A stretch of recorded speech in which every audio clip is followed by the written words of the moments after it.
Hello, welcome to my collection policy video for the Module 3 discussion board. It is important to have a collection policy because this will help ensure that you are in alignment with your library, campus, and district missions. Collection can be an overwhelming task, whether inheriting it from another librarian or building one from the ground up in a new school.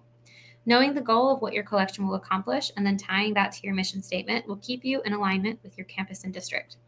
School libraries exist to support students both in the classroom and out of it, and you want to make sure that your program's value to the school community and your students is visible to everyone. A collection that is out of alignment with your vision for your program, your administration's goals for the school, or the district's goals for its students could lead some to question the value of your program. Intellectual freedom is a contentious issue now and will likely continue to be in the future. It is important that a library is prepared to defend the intellectual freedom of its patrons, whether those patrons are students or colleagues who rely on the collection. Having a collection policy in place that transparently outlines the procedures for consideration, review, acquisition, and the process for challenge is an important tool to have to defend an item, yourself, and the rest of your collection. It is also important to include the First Amendment to the U.S. Constitution and the Library Bill of Rights in your collection policy to further define the rights of your patrons. The library space may be a little chaotic when a class visits for a lesson or makerspace time. It's important that the collection policy keeps the library orderly and consistent. The policies will ensure that any acquisitions to the collection will maintain consistency and alignment with the library campus and district goals. The collection will grow and change, and the policy will provide helpful guidelines for the continued review of the collection, whether that includes new additions or evaluating old ones, and not even necessarily for objectionable materials, but ones that are simply old or obsolete. This will help keep the collection manageable. The article that I found was called Ex Post Facto Self-Censorship, When School Librarians Choose to Censor. The article looks at the actions taken by libraries at different levels, such as elementary, middle, and high school, when self-censoring, particularly after purchasing items, and the ways that librarians self-censor. It is important to be aware of our biases and recognize why we are self-censoring. According to April Dawkins, self-censorship happens when we feel unprepared to become the vocal defender of our own collections. I learned that self-censorship takes many forms, not just the preemptive removal of an item from the collection.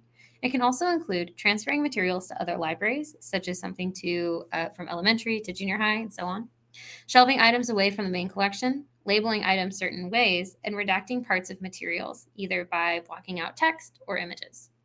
Dawkins also pointed out that while we may take these steps preemptively, ultimately the key component in avoiding a challenge was not to avoid it by censoring it, but by having a solid policy in place. In the article, Children's Collection Development, Good Book or Books Like Kids Like by Todd Kyle, I learned that a good book brings the reader satisfaction once they open it, and a bad book does not delight the reader, no matter how much we may value it or how well it ties into popular media. In particular, a comment that he made that stood out to me was when he said, "So what do they all have in common?" in referring to good books. It's that once the child actually cracks open the package, what they find is something that has the power to satisfy and delight. That is the definition of a good book.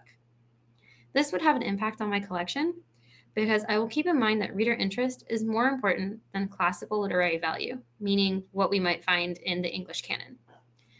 And it's also important to build a collection to the interests of the patron and not to what I myself may consider good. I need to keep in mind what is important to a diversity of readers. Thank you for listening to my presentation. The references that I used were our classroom textbook, Collection Program in Schools, Concepts and Practices, the ALA article, Workbook for Selection Policy Writing, Todd Kyle's article, Children's Collection Development, Good Books or Books Kids Like, and then April Dawkins' Ex Post Facto Self-Censorship, When School Librarians Choose to Censor. Thank you for watching.